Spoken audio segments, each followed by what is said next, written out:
السلام عليكم البنات، ان شاء الله تكونوا بالف بخير. اليوم جيتكم بحلوه بسيطه ولذيذه، يعني بنينه بزاف. هي حلوه بجوز الهند والمكسرات. انا اليوم مش هنستعملها بالكاوكاو وجوز الهند. نتمنى انكم تفرجوا الفيديو الى الاول اخر، واني متاكده باللي ان شاء الله نهار اللي تجربوا هذه الحلوه راح ما تندموش عليها، على خاطر بنينه بزاف. اما الحين ما نطولش عليكم ونمشيو نبداو بالمقادير. نحتاج الى 5 حبات بيض، ولا كان عندكم بيض كبير تقدروا تكتفوا برك بربعه. نعمل انا 5 حبات بيض. عامله هنا 250 غرام تاع الكاوكاو مصوى مطحون، تقدروا تعوضوه باللوز او الجوز ولا تميكسيو كامل المكسرات ثاني كيجي هايل.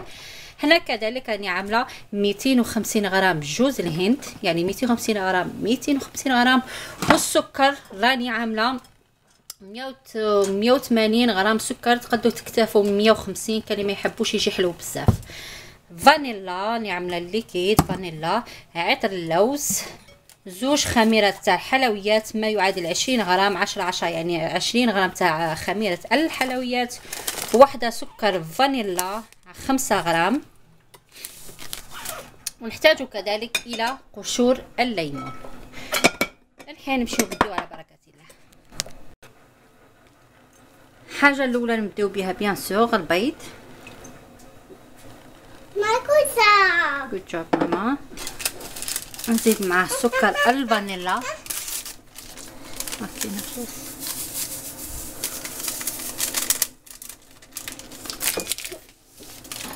مازال هذاك ناقص، نحاول نخفقهم لغايه الغايه.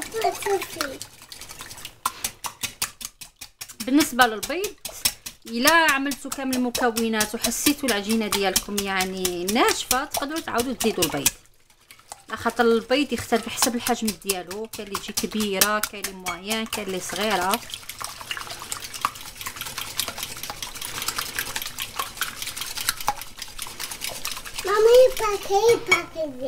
ماما يبلع صحه ماما. نزيد قشور ليمون.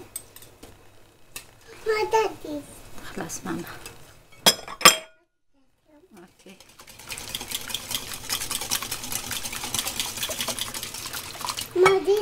نزيد فانيلا اكسترا شويه برك باسكو راني عامله السكر فانيلا.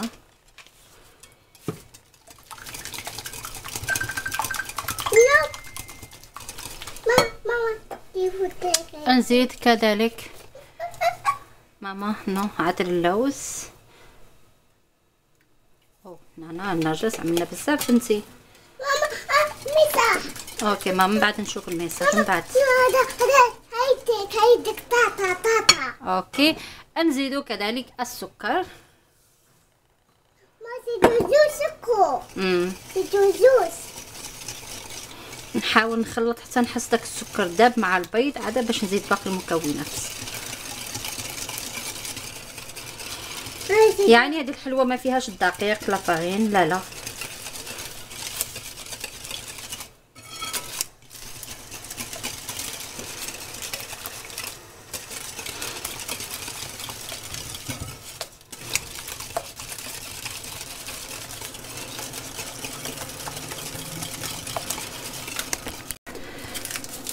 نزيدو كذلك خميره الحلويات. صح نبداو بهذه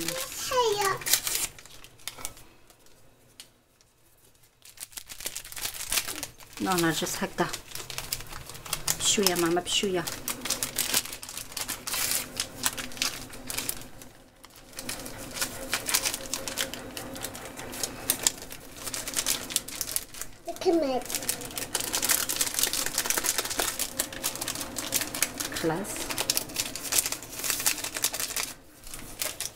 خلاص نرجس.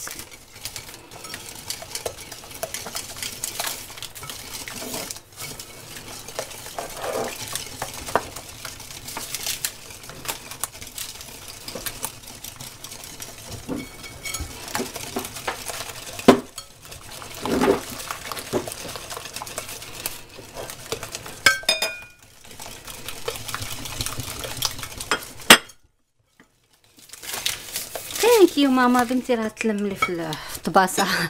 اوكي نزيد عاده في الاخير نزيد جوز الهند والمكسرات، يعني عامله لنا الكاوكاو. ماما ميح عجبك؟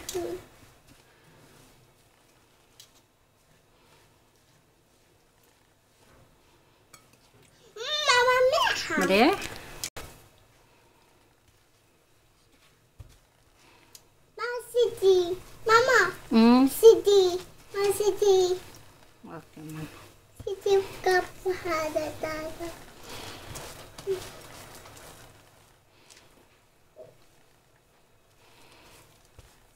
والكاوكاو بشويه بشويه حتى نلم العجينه ديالي. خلاص نجس. ماما ثاني ماما ميح كاكاو ياس. ميح ثاني كاكاو ميح هذا ثاني. والحين ما كانش كمال اليد، يعني ما نكذبوش على عمرنا. هكذا باش تاكدي باللي كل شيء راه ممزوج.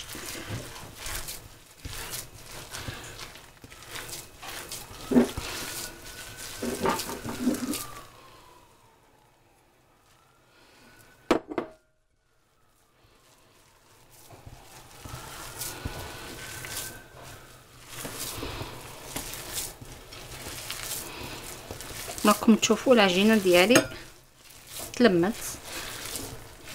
من بعد ما نلمها ندخلها للثلاجه ونخليها ترتاح واحد الساعه هكذا، يعني حتى تقبض راسها عاده باش نشكلها. كما راكم تشوفوا تجي هكذا.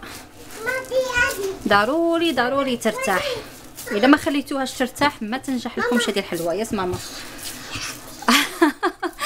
بنتي مشات جابت لي ليغون قالت لي ماما ما تخدميش بيدك. صافي نرجستوها وانا نقول للبنت وين راحت وعارفه بلاصتهم، والله مشات جابتهم وجات. خلاص بنتي سيبو لميتها بيديا. نو بنتي ما تحبش من نخدم بيديا. اوكي البنات ندخلها الثلاجه ونخليها ترتاح ومن بعد ان شاء الله نواصلوا. الحلوه ديالي بعد ما خليتها ارتاحت الى واحد 3 سوايع ولا يعني حتى كملت شغالي كامل، عاود وليت لها على خاطر شحال ما ارتاحت يعني تعطيك نتيجه احسن، تقدري تستعملي بها يعني ما تغبنكش، يعني لازمها حتى تنشف تماما هكذا باش تقدري تشكلي الحلوه ديالك. يعني خلوها تاخذ راحتها ساعتين 3 ما كاش مشكل. بالنسبه للشكل تقدري تعملي كريات هكذا برك وتخليهم، ولا تقدري تستعملي هذا المول تاع اللمبوط. تقدري تستعني بشويه فرينه الى غبنك. نحاولوا نستعملوا اشكال هكذا به.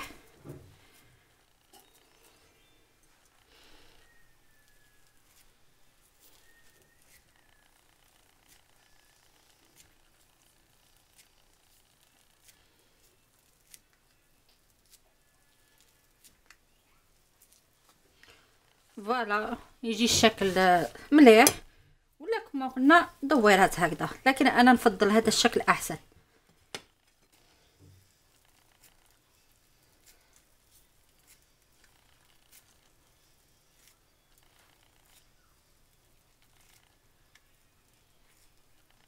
فوالا انا نكمل الكاطو ديالي ولا نطلع من بعد ان شاء الله. بعد ما كملت الحلوه ديالي تزيين كل وحده وكيفاش. مثلا انا حبيبات هنا حطيت عليهم هادو القطع تاع الشوكولا، راكم كامل تعرفوهم ميني شوكولا.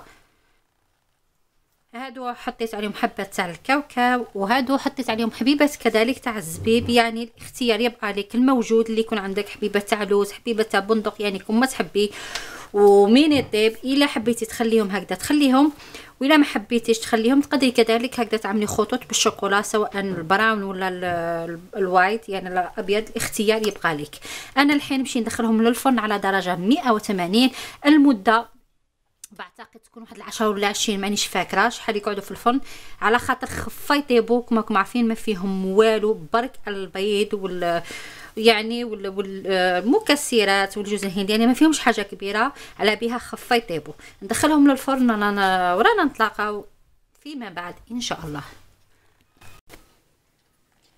واخيرا الحلوه ديالي خلاص كما راكم تشوفوا فيها راها جاهزه. واش نقول لكم، بنينه بزاف بزاف بزاف، وتخلوها حتى تبرد عاد باش تنحوها من الصينيه، على خاطر ملي تخرجوها تحسوها مازالت طريه وهي لا يعني تكمل الطياب تاعها برا. بعد ما تشوفوها حمارت من التحت ومن الفوق خلاص خرجوها وخلوها حتى تبرد باش تنحوها من البلا، ومن بعد بيان سور تبريزونطيوها وبالصحه والراحه. الوغ البنات واش نقول لكم، نتمنى الوصفه تاع اليوم تكون عجبتكم، وإلا عجبتكم كالعاده ما تنساوش لايك كومونت والاشتراك في القناه. هذه بالنسبه اللي مازال ما اشتركوش. والحين ما عليا ما نقول لكم غير تبقاو على خير ونتلاقاو في فيديو جديد. باي باي باي باي. باي.